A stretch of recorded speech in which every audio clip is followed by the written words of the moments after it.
Bonsoir à tous, bienvenue à ce flash d'information.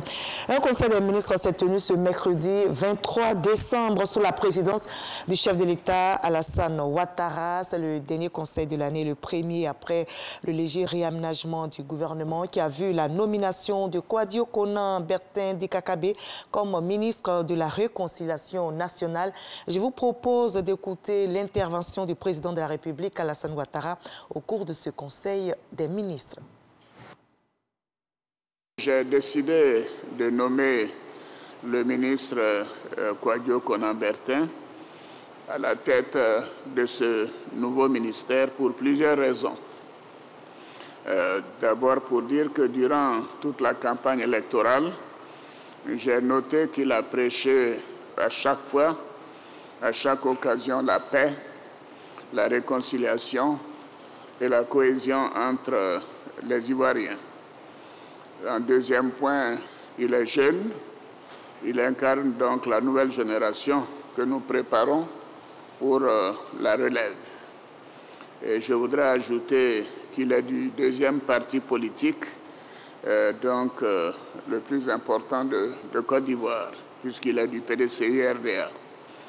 Et je voudrais rappeler aux uns aux autres qu'en 2015, quand le PDCI, le RDR et les autres membres du RHDP avaient décidé que je sois le candidat du RHDP, Kakabe avait donc décidé d'être candidat indépendant contre moi et de se présenter à l'élection présidentielle en 2015.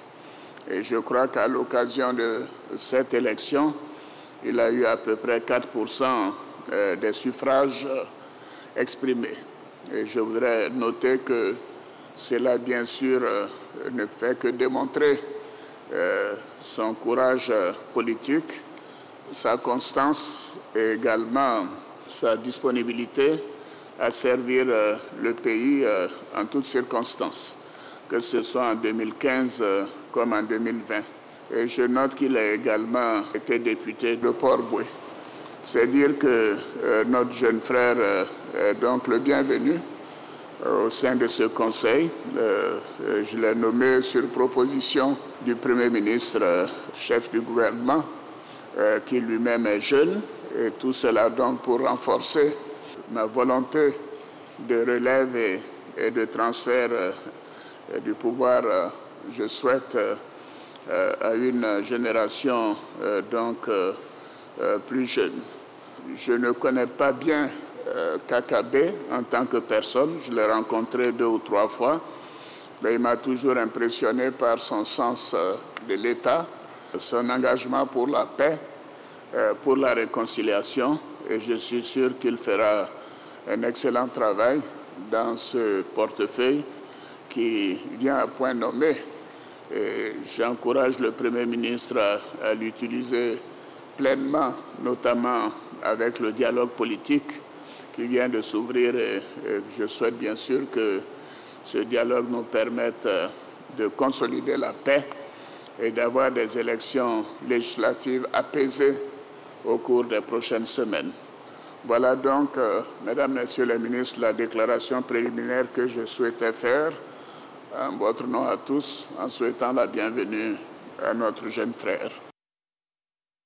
L'actualité nationale, le président de la République, Alassane Ouattara, a procédé ce mercredi à la signature de plusieurs décrets portant à avancement en grade et maintien en activité au sein des armées, de la gendarmerie et de la police nationale. Le général du corps d'armée, Doumbia Lassina, est confirmé chef d'état-major général des armées. Le général de division Touré Alexandre Apalo est promu au grade de général du corps d'armée et confirmé commandant supérieur de la gendarmerie nationale.